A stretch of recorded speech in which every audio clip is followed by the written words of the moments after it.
Welcome to Rajendra Tandon videos. I carry on with another extract from Vidur Niti.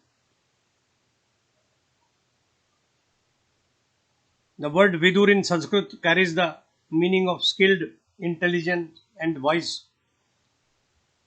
And these were the qualities of Vidur, who was a half brother of Dhritarashtra, the blind king of Hastinapur. As he could not become the king, being the youngest of the three sons, Vidur was made the prime minister of the kingdom, but his wisdom was totally different from that of Dhritarashtra, who looked after the interests of only his son Duryodhan and other progeny. He totally disregarded the rights of the Pandava brothers, who were sons to his other half brother, known as Pandu.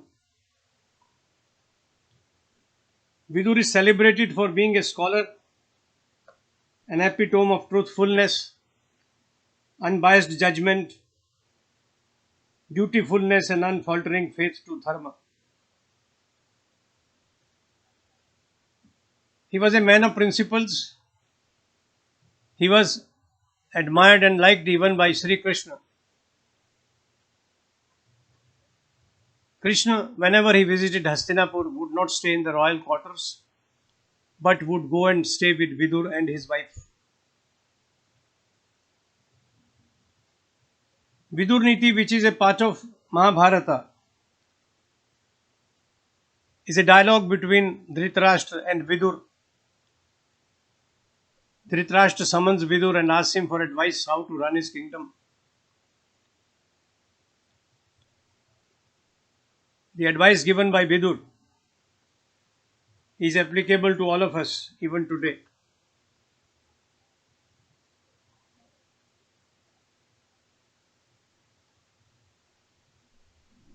In the verses which I am going to read today and explain to you, Vidur tells Dhritarashtra about a person who does not try to look formidable all the time, who does not all along brag to others about his chivalry and might, one who, even though highly upset and angry, does not utter unpleasant words. He endears himself to everyone.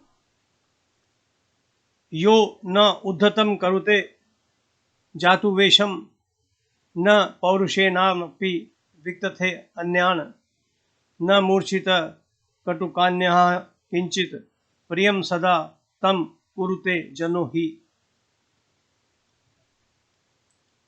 Nobody should be arrogant. Nobody should boast of his achievements. Nobody should look or try to look formidable.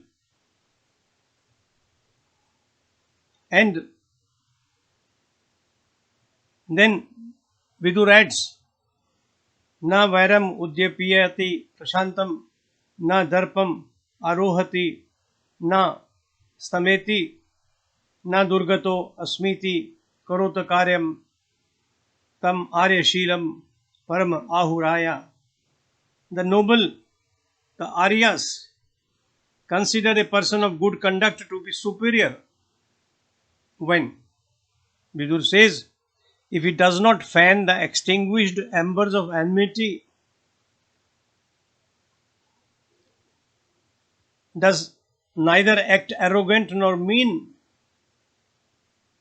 does not act foul and behave undesirably under the pretext that he is in grave danger.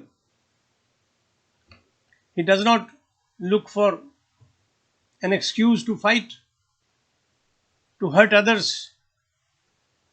He does not imagine dangers which don't exist.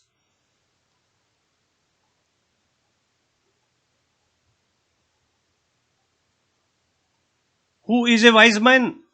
Who is superior to others? Vidur says, दंभम मोहम मत्सरम पापकृत्यम राजदुष्टम पैशुनम पूगैवरम मत्तोन्मत्तै दुर्जनैश्चापि वादम ये प्रज्ञावान वर्जयेत स प्रधान. That wise man alone is superior to others,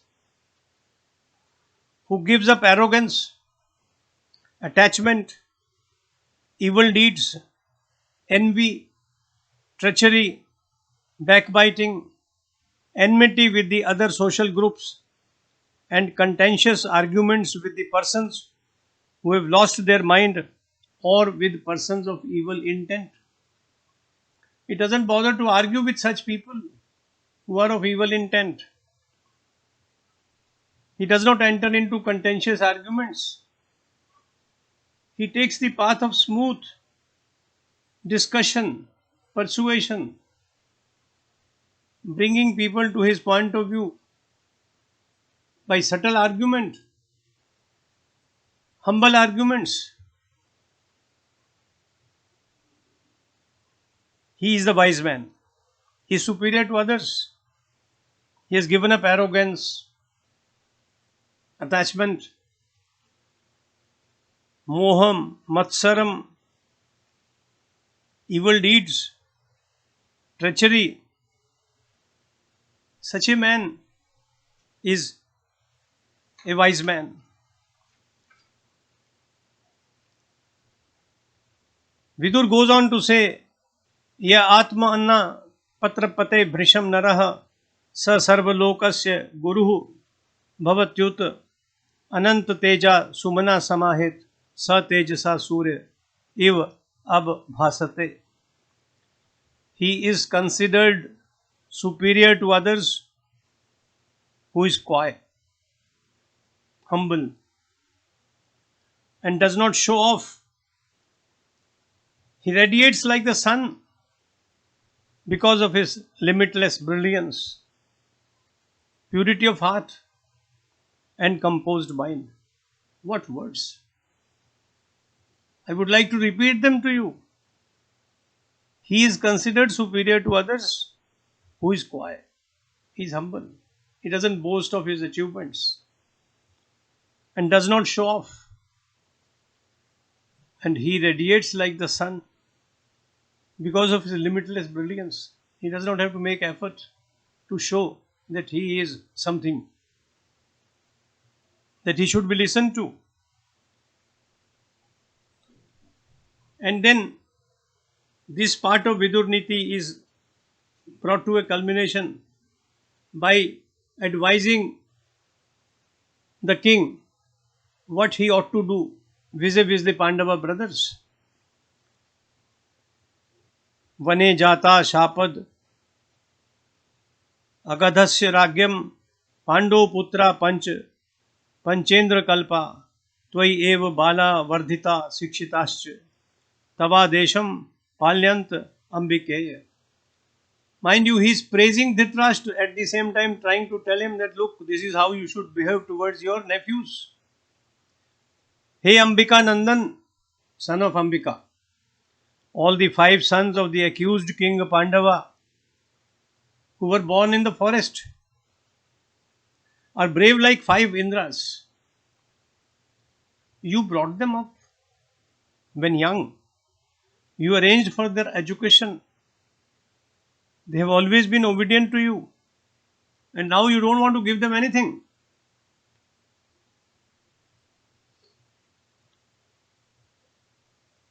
Your son has told them that he would not give them land equal to the point of a needle. Pradayisha muchitam tat rajyam sukhi putrai sahito modamana na devanam napi naja manushanam bhavishyasi tvam tarkaniyo narendra. O king, O brother, give them their just share of the kingdom. You too would live happy along with your sons. In case you act on this suggestion, neither the devatas nor the humans would have a cause to criticize you.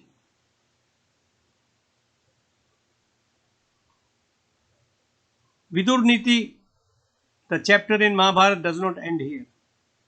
Vidur has still so much more to tell the king.